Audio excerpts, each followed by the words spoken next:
Voilà, donc on ouvre l'Épître aux Romains, chapitre 12 et verset 9. Romains, chapitre 12 et verset 9. Que l'amour soit sans hypocrisie. Ayez le mal en horreur. Attachez-vous fortement au bien. Et c'est ce passage que l'on va retenir. Par amour fraternel, soyez pleins d'affection les uns pour les autres, par honneur, usez de prévenance réciproque. Ayez du zèle et non de la paresse, soyez fervents d'esprit. Servez le Seigneur. Réjouissez-vous en espérance, soyez patients dans l'affliction, persévérez dans la prière. Pourvoyez aux besoins des saints, exercez l'hospitalité. Bénissez ceux qui vous persécutent, bénissez et ne maudissez pas. Amen. Attachez-vous fortement au bien. Dans le livre du Deutéronome, je vous rappelle, le 5e livre du Pentateuque, les 5 premiers livres de la Bible s'appelant le Pentateuque, Genèse, Exode, Lévitique, Nombre, Deutéronome. Le Lévitique, c'est la loi. Le Deutéronomos, c'est la deuxième loi, le rappel de la loi. Et à la fin du Deutéronomos, chapitre 30, verset 15, « Voici, je mets devant toi la vie et le bien. » Et dans l'Épître aux Romains, « Attachez-vous fortement au bien. » Faire le bien, c'est toujours faire le bon choix. Mais on ne l'a pas toujours fait. C'est pour cela que ce dont on va parler ce matin, c'est quand même un point important des Écritures et dans la vie chrétienne en particulier. Attachez-vous fortement au bien. Quelques textes de base que je vous donne. Je mets devant toi la vie et le bien. Deutéronome 30, 15. Parce qu'en fait, on a tous été déformés pour ne pas faire le bien. Vous mettez devant des personnes du bien et du moins bien, du mal, et vous allez voir qu'il y a une tendance, une tentation à faire le mal. Pas, dans son mauvais aspect initial, parce qu'en général, c'est bien enveloppé, c'est bien présenté. Mais la finalité, c'est que ça va faire mal. Voilà. Et on a une tendance, quand même, on est déformé. L'expression même le dit, je suis plutôt tenté à faire le mal, pas tenté à faire le bien. Pour faire le bien, je dois faire des efforts. Psaume 37, verset 3, « Confie-toi en l'Éternel et pratique le bien. » Parce que pour pratiquer le bien, j'ai besoin de m'approcher de Dieu, de faire confiance à Dieu. Sans quoi, je ne vais pas arriver à bénir et ne pas maudire. Parce que quand on m'a fait du mal, j'ai une tendance logique, normale, à répondre dans le même domaine. Donc, pour ne pas répondre dans le même domaine, il faut avoir de la volonté, on va en parler, de la persévérance, mais surtout, il faut avoir un endroit où on peut se décharger de cela, non pas pour s'en débarrasser, mais pour le confier à quelqu'un d'autre. Quand le Seigneur dit « Déchargez-vous sur moi de tous vos soucis », c'est pas pour dire « Je vais les mettre à la poubelle et vous allez faire comme si de rien n'était », c'est pas possible. C'est « Vous me les confiez, je vais m'en occuper ». Alors dans ce cas, oui, je peux me décharger de mes fardeaux, je peux me décharger de mes soucis, je peux me décharger des mauvaises choses que l'on m'a dites, que l'on a faites, parce que je vais les confier à Dieu, qui lui va s'en charger. Et quand Dieu s'en charge, alors c'est XXL. Parce que la personne qui a fait du mal, d'abord il va lui permettre de recevoir la grâce, ce que moi j'aurais du mal à lui accorder d'ailleurs. Et si elle refuse, alors le jugement tombera. Mais dans tous les cas, c'est XXL. Dieu fait tout pour que la personne change et soit sauvée. Et si, in fine, ce n'est pas le cas, eh bien alors il n'y a qu'une perspective malheureuse qui s'annonce pour l'éternité, c'est la séparation d'avec Dieu. C'est l'enfer lors du jugement dernier. Donc faisons confiance à Dieu. Pour faire le bien, nous devons faire confiance à Dieu. On ne peut pas faire le bien sans se décharger sur Dieu de tous nos soucis. Asaph, au psaume 73, à la fin du psaume, dira « M'approcher de Dieu, c'est tout mon bien. Et quand j'ai reçu beaucoup de bien de la part de Dieu, alors je vais pouvoir en faire partie, le partager avec d'autres, parce que je ne peux pas donner ce que je n'ai pas reçu. » Jérémie dira, ou plutôt le Seigneur dira au travers du prophète Jérémie, « Recherchez le bien de la ville, car votre bonheur dépend du sien. » Il y a aussi un intérêt. Si on veut être dans un bon entourage, il faut tout faire pour que ce soit bien dans la famille, dans le voisinage, dans l'entreprise. Si quand on arrive, tout va bien, ah ben c'est agréable. Et que si quand on arrive, tout va mal, ah ben soit on repart, soit on relève les manches pour que ça change. Et le chrétien que le Seigneur amène quelque part, dans le voisinage, dans la famille, dans l'entreprise, où ça ne va pas bien, eh bien c'est presque une mission que Dieu lui donne. Dans cet endroit où ça va mal, je vais me servir de toi pour faire du bien. Dans cet endroit où les ténèbres prévalent, on va commencer d'allumer la lumière. Oui, mais moi je suis qu'une petite allumette, ne vous inquiétez pas. On va voir qu'elle dans le noir. Après, quand la lumière va commencer à arriver, l'allumette, vous ne la verrez pas trop. Donc du coup, ne méprisons pas les petites allumettes. C'est avec elles que commencent les feux dans le poêle à bois pour qu'on se réchauffe l'hiver. Paul dira aux Thessaloniciens, poursuivez toujours le bien. Ça demande donc de la volonté. Ça ne se fait pas tout seul et de la persévérance. Si vous ne faites rien, vous ne réussirez pas le bon plat. Le bon travail demain dans le cadre de l'entreprise. Si vous arrivez et vous restez toute la journée les mains dans les poches, rien ne se fera. En tout cas, rien ne se fera de bien. Et à la limite, quand on voit quelqu'un qui ne fait pas bien, sans prétention, si on sait le faire, on vient l'aider. Il n'y a que ceux qui sont bizarres, on va dire ça comme ça, qui en fait disent « il est en train de se planter, attendons », qui se plantent totalement. C'est pervers, c'est malsain. Vous voyez quelqu'un qui ne traverse pas la route au bon endroit, vous ne dites pas, attends, on va voir le carton que ça va donner. Oui, non, mais ça va jusque-là. Les enfants qui traversent et les personnes âgées qui traversent, hop, arrêtez-vous, on va l'aider à finir de traverser, on ne va pas se réjouir du carton. Donc le bien demande de l'engagement, de la volonté, ça ne se fera pas tout seul. Et Pierre dira, c'est même la volonté de Dieu qu'en pratiquant le bien, vous réduisiez au silence les insensés et les ignorants. Alors maintenant, on va prendre des exemples concrets. Le premier, c'est Achimaatz. Vous allez me dire, qui c'est celui-là? Eh bien, dans 2 Samuel 18, 27, c'est la première fois et la seule fois, quasiment, que l'on entend parler de celui qui a un drôle de nom, frère irascible. C'est ce que signifie son nom. Mais, quand il s'agit d'apporter la nouvelle à David que le combat contre Absalom a été gagné, il y en a un qui va en courant l'apporter. Et Achimaatz qui dit, mais je veux, laissez-moi courir. Cours! Et il va dépasser le premier, et les serviteurs de David vont dire, oh, on en voit un qui arrive, là on le reconnaît à sa façon de courir. Comment courait Achimaatz pour être reconnu, je ne sais pas. Mais il a dépassé le premier, et on va dire, on le reconnaît à sa façon de courir, c'est Achimaatz, c'est un homme de bien. C'est écrit, c'est la seule chose qu'on sache de lui. Ça veut dire que, au-delà de la manière de courir, on reconnaît l'homme de bien. Ayant cette estampille de Dieu dans nos vies, c'est un homme de bien. C'est une femme de bien. Le monde est capable d'envoyer des émissaires de paix avant que ça clash totalement. Soyons des émissaires de paix. Forcément, ne pensez pas qu'on va nous envoyer, c'est-à-dire que Dieu va nous envoyer sur la mer calme. On va en prendre plein la figure. Celui qui veut être un instrument de paix, il va payer le prix. Voir le Seigneur sur la croix. Mais il a remporté la victoire. Alors, sachons courir. Dépassons ceux qui apportent les mauvaises nouvelles. Pour être reconnu comme un homme de bien, qui se reconnaît à sa manière de vivre. Ah, c'est un homme de bien, c'est une femme de bien. Tu ne peux pas venir vivre dans mon quartier. Tu ne peux pas passer un petit peu dans mon entreprise. Quelqu'un pourrait se dire, mais pourquoi j'ai atterri dans cette entreprise? Pour leur faire du bien. Hein. C'est pas pour leur faire gagner des millions d'euros. C'est pour leur faire gagner le ciel, peut-être. Dans le livre des Proverbes 13, 22, il est dit « L'homme de bien laisse un héritage aux enfants de ses enfants. » Donc ça traverse les générations. L'homme de bien, il laisse un bel héritage. Je ne sais pas, vous et moi, enfin je ne sais pas vous, ce que vous laisserez en héritage. Mais laissez du bien en héritage.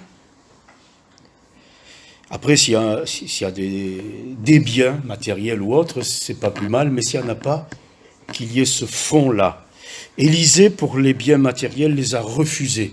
Quand Naaman voudra lui faire part des biens, il dira non, je n'en veux pas. Les biens matériels ne doivent être jamais les premiers dans nos vies, mais les biens spirituels, oui.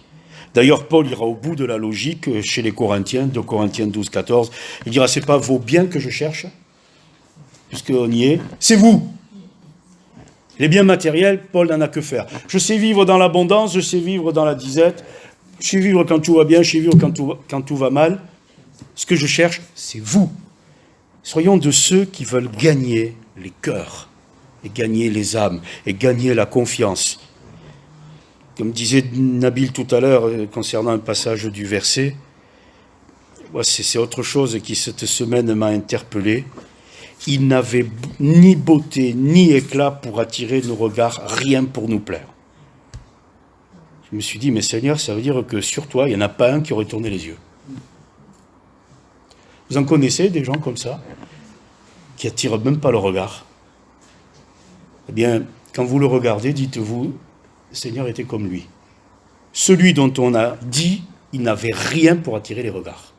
Rien pour nous plaire. Mais par contre, il a fait une œuvre.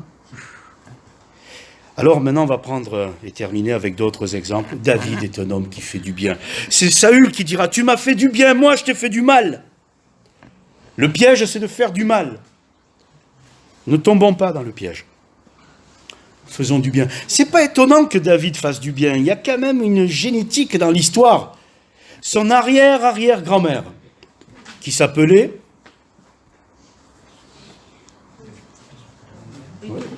Ruth. Et son arrière-arrière-grand-père, qui s'appelait Boaz, étaient des gens de bien. C'est pas étonnant que David fasse du bien. Ruth, son nom signifie ami. C'est une femme de bien qui s'attache. Quand vous regardez la vie de Ruth dans le livre de Ruth, elle s'attache. Pourtant, c'est une étrangère, c'est une Moabite. Peut-il y avoir de bonnes choses parmi ceux qui ne sont pas issus directement du peuple de Dieu?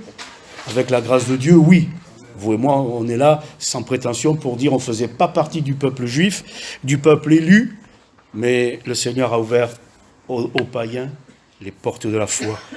Alors de Moab, il peut y avoir une femme de bien, qui va s'attacher à Naomi, puis qui va s'attacher au peuple d'Israël, et puis qui va s'attacher à Boaz, et Boaz dira, ma fille, tu n'as pas choisi un jeune, grand, beau, etc., riche, tu es une femme de bien. C'est pas étonnant. Et Boaz, son nom signifie en lui la force. Et quand Ruth dira à Naomi ce qui s'est passé, Naomi dira, c'est moi qui l'écris comme ça, c'est un homme de bien, parce que ce qu'il a dit, la journée ne passera pas qu'il le fasse, qu'il règle cette affaire. C'est un homme de bien. Un couple peut être heureux après avoir vécu des temps difficiles. Elle est veuve, sans enfant. Et lui, apparemment, le temps est passé par là, puisqu'il dit, tu n'as pas choisi un jeune. Donc, par conséquent, on peut se douter qu'il ne l'est pas. Beau, etc. Il ne l'est peut-être pas. Il est seul. Est-ce qu'une veuve et quelqu'un de seul peuvent être heureux? Il y a tellement d'exemples dans la parole de Dieu. Mais soyons des femmes de bien et des hommes de bien. Et quand une femme de bien, malgré la vie qu'elle a traversée, va rencontrer un homme de bien, ça va faire du bien. Et ils vont avoir un enfant qui va devenir le grand-père de celui qui deviendra le roi David. De celui dont Dieu dira un homme selon mon cœur. Mais si vous remontez la lignée, vous remontez à Boaz, vous remontez à Ruth. Et puis si vous allez plus loin, vous remontez jusqu'à une prostituée. Alors, on passe dans le Nouveau Testament. Marie et Joseph. Marie signifie aimer. On ne connaît pas trop Marie. Alors je vous invite à lire, mais vous le ferez, Luc chapitre 1er, verset 46 et suivant, la prière de Marie. Quand vous avez relu la prière de Marie, vous dites, pas étonnant que le Seigneur l'ait choisi. Parce que quand on prie, en général, on parle de tout son cœur. Ben là, vous êtes dans le cœur direct de Marie. Pas étonnant que le Seigneur l'ait choisi. Pas étonnant qu'elle rencontre Joseph. Joseph, son nom signifie « il ajoutera ». Permettons à Dieu d'agir dans nos vies pour rajouter des choses. Mais ce n'est pas parce qu'elle est aimée, Et c'est pas parce que c'est un homme de bien que la vie va être facile. Elle est enceinte avant qu'ils aient habité ensemble. Matthieu 1, 18. Ils sont fiancés. Et Marie se retrouve enceinte avant qu'ils habitaient ensemble. Comment on s'en sort? Et c'est là qu'il est écrit que Joseph était un homme de bien. Et il se propose de rompre secrètement avec elle.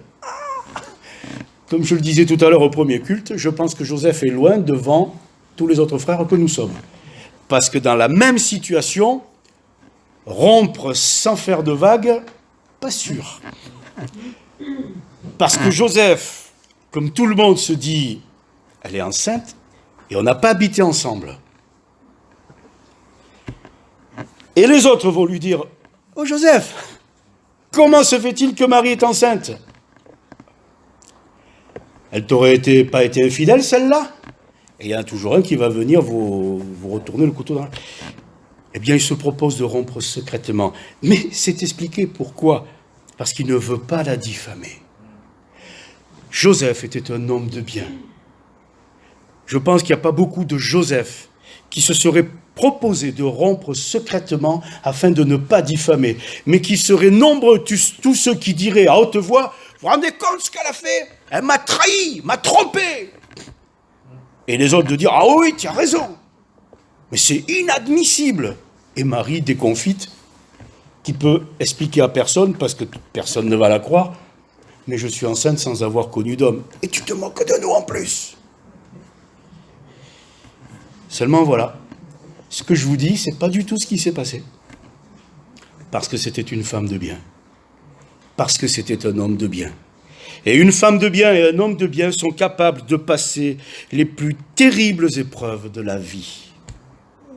Mais il faut se raccrocher. Il faut faire confiance à Dieu quand vous ne comprenez rien, Joseph. Jusqu'à ce qu'un ange lui apparaisse. Après, on connaît le récit. Alors, ça règle qu'une partie de la situation, parce que Joseph va dire aux autres, non, mais elle est enceinte, mais c'est par la vertu du Saint-Esprit, Joseph. Et tu crois ça? Il y a des situations où vous ne pouvez pas vous en sortir. Vous ne pouvez pas l'expliquer. Vous pouvez juste vous confier en Dieu. Si vous êtes un homme de bien et une femme de bien. Et ils auront des enfants de bien. Jacques dira, si quelqu'un manque de sagesse, qu'il la demande à Dieu. Et je me dis que le petit Jacques a dû beaucoup apprendre de papa Joseph, un homme sage. Peut-être que quelqu'un est venu, il y en a toujours un qui viendra bien intentionné dire, dis, Jacques, tu es sûr que ton père c'est Joseph? Je ne suis pas certain d'inventer une histoire en vous disant ça. Mais bon, c'est pas écrit, on ne va pas aller plus loin. Alors comment des enfants peuvent grandir quand on viendrait leur raconter des mauvaises choses, fausses, mais on ne peut pas le prouver non plus? Il faut que les parents tiennent bon. Il faut que maman tienne bon. Malgré tout ce qu'on a raconté sur elle. Excusez de le dire. Et ce qu'on a fait d'elle après. Parce qu'elle n'a jamais demandé de devenir ce qu'elle est en train de devenir ou qu'elle est déjà devenue, jusqu'à certains qui l'a pris des lieux de révérence et tout, mais elle n'a jamais rien demandé, Marie. Écoutez sa prière et vous comprendrez qu'il ne faut pas en rajouter à Marie.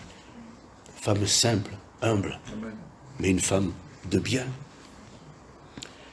Et donc, ces enfants auxquels on raconterait différentes choses, ils vont pouvoir quand même grandir correctement, parce que maman est une femme de bien, et papa est un homme de bien.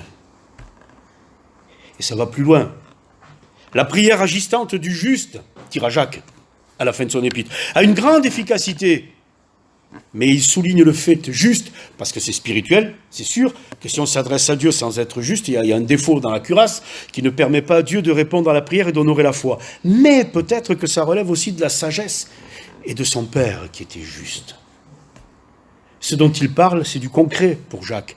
Ma mère était juste. Mon père était juste. Alors si quelqu'un manque de sagesse, qu'il la demande à Dieu, dans ma famille, Dieu a donné de la sagesse. Jacques a dit. Et dans ma famille, j'ai vu des attitudes justes, ma mère. Et je peux en parler, parce qu'à la croix, ma mère était juste. Moi, je ne l'étais pas. Au point que c'est Jean à qui Jésus a confié ma mère, alors que j'aurais dû être là. Donc quand il parle d'être juste, il sait de quoi il parle, Jacques. Mais il dit que la prière fervente du juste, elle a une grande efficacité. Et puis le dernier couple, Priscille et Aquilas. Vous lisez les Actes des Apôtres et puis les salutations aux Romains. Priscille et Aquilas. Et puis de temps en temps, c'est Aquilas et Priscille. Alors soit il y a du savoir-vivre et de la galanterie pour nommer Priscille avant Aquilas, soit Priscille et Aquilas, c'est recto verso, hein, vous ne pouvez pas les séparer. Si vous voyez Priscille, Aquilas n'est pas loin. Et si vous voyez Aquilas, Priscille n'est pas loin. Parce que c'est un couple uni. Et ces couples unis, ils vont traverser les épreuves de la vie. Ils étaient à Rome. À Rome, un empereur fou, un dirigeant fou, il y en a beaucoup. Je l'enlèverai pour pas que ce soit sur Internet, mais enfin, je nommais personne d'autre. Un dirigeant fou, l'empereur Claude, met à mort les Juifs et les oblige à fuir de Rome. Ils perdent tout. Et ils arrivent à Corinthe. Et à Corinthe, ils se réadaptent et ils se remettent à travailler. Paul arrive à Corinthe et il s'attache à eux. Pas étonnant qu'on s'attache à Priscille et Aquilas. Vous ne pouvez vous attacher qu'à Priscille et Aquilas. Vous ne pouvez vous attacher qu'à Marie et Joseph. Vous ne pouvez vous attacher qu'à Ruth et Boaz. Que Dieu fasse par sa grâce qu'on ne puisse s'attacher, à nous, sans prétention, mais parce qu'on va être des gens de bien. Ceux qui n'ont jamais fait la une des magazines parce qu'on n'avait rien, je veux froisser personne pour attirer les regards. Rien pour plaire d'une manière particulière à l'ensemble. Seulement voilà, Dieu nous a aimés. Et il a fait de nous des hommes et des femmes sans prétention de bien. Alors Paul va s'attacher à Priscille et Aquilas. Priscille, vous allez sourire parce que ça m'a fait sourire.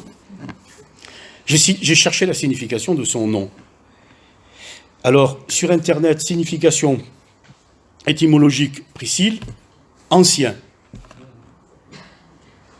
Et dans un petit livre que j'ai, signification des noms bibliques, alors là, j'ai été scotché. Petite vieille.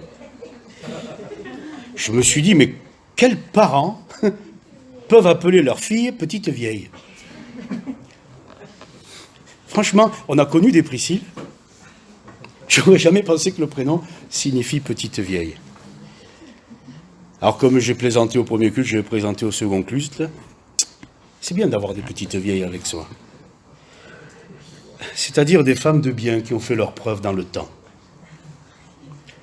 D'où ancien. Cette femme est une femme de bien, mais ce n'est pas d'hier, c'est pas d'avant-hier. C'est presque depuis toujours que cette femme est une femme de bien. Si c'est une petite vieille, alors c'est une femme qui s'incline devant Dieu. Ce n'est qu'une image, mais je la trouve belle. Parce que j'ai trouvé deux autres petites vieilles dans la parole de Dieu. Anne, la prophétesse. Quand les parents mèneront l'enfant pour la présentation au temple, vont rencontrer un petit vieux, Siméon, et une petite vieille, Anne, parce qu'elle a un âge avancé, depuis qu'elle est veuve, sans enfant. Mais cette femme, petite vieille, dans la maison de Dieu, quand elle voit cet enfant de 8 jours, elle a reconnu le Messie. Elle le voit de loin. Et puis, cette pauvre veuve, le monde entier connaît la pauvre veuve qui a mis 2 pièces. Parce que le Seigneur l'a trahi. Cette petite vieille, cette pauvre veuve, elle a mis de son nécessaire. Alors, on plaisante, mais ça s'arrête juste en surface, parce que ces femmes-là sont des femmes de Dieu. Il y en a eu depuis toujours, il y a eu des hommes de Dieu et des femmes de Dieu. Et ce qui est extraordinaire, c'est quand une femme de Dieu rencontre un homme de Dieu, alors là, ça fait un foyer béni de Dieu. Aquila signifie un aigle. Et j'ai trouvé que ce couple, il avait une belle image. Elle s'incline devant Dieu et lui, il s'approche de Dieu. Je trouve que c'est magnifique. Alors que personne n'y voit une forme de misogynie, la femme s'incline et l'homme s'élève. Ça n'a rien à voir. C'est juste une image. Si avec le temps, elle se voûte, elle s'incline devant Dieu, dans la prière. Et si lui porte ce nom-là, eh bien, il n'a d'autre choix que de s'élever et de s'approcher de Dieu. Et ce n'est pas surprenant, et on va terminer, qu'ensemble, ce soit des faiseurs de tentes. C'est-à-dire, ce qu'ils font, c'est pour abriter les autres. Et Paul va s'unir à eux, parce qu'ils avaient le même métier, pour fabriquer des tentes, pour devenir des fabricants d'abris. Et on vit dans un monde où les gens ont besoin de se réfugier quelque part. Qu'ils puissent se réfugier chez Ruth et Boaz. Même s'ils ne sont pas ensemble. Même avant d'être ensemble, Ruth est une femme de bien.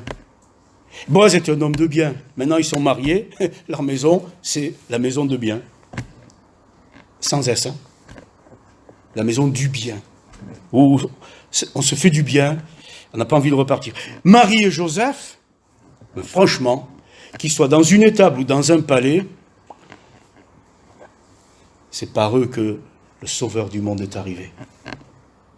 Priscille et Aquilas, bien vous allez à Rome. Vous connaissez Priscille et Aquilas? Ah oui. Vous allez à Corinthe. Vous connaissez Priscille et Aquilas? Ah oui. Vous rencontrez Apollos qui prêchait dans le temple. Priscille et Aquilas l'entendent, ils disent viens à la maison. Et il lui explique plus exactement les voies de Dieu. Vous demandez à Apollos, tu connais Priscille et Aquilas? Ah oui. Bien. Vous demandez à Paul, connaissez Priscille et Aquilas? Ah oui, bien. Et vous arrivez dans cette ville, où est l'église? Chez Priscille et Aquilas. L'église qui est dans leur maison. Éloigne-toi du mal et fais le bien. Recherche et poursuis la paix. Psaume 34. Que le Seigneur fasse de vous et de moi et de nous des gens de bien. Sans prétention, mais dans un monde où on a plutôt tendance à ne pas le faire. Alors, avec la grâce de Dieu, devenons des hommes et des femmes de bien.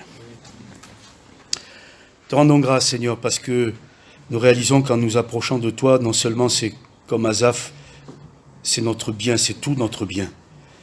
Mais tu nous fais tellement de bien que tu permets que nous le partagions avec ceux qui sont autour de nous et qui peut-être en ont besoin sans le savoir. Alors aujourd'hui, que ce soit des moments partagés de bien, permets-nous de rencontrer des hommes et des femmes qui ont besoin qu'on leur fasse du bien. Donne-nous ta pensée, ta parole, l'onction de ton esprit pour pouvoir y arriver. Et qu'il en soit de même demain et après-demain jusqu'à ton retour. Que nous puissions dans ce monde faire du bien. Peut-être que nous ne l'avons pas toujours fait, Seigneur, mais maintenant aide-nous à être des hommes et des femmes qui font du bien. À toi la gloire, Seigneur. Amen. Amen.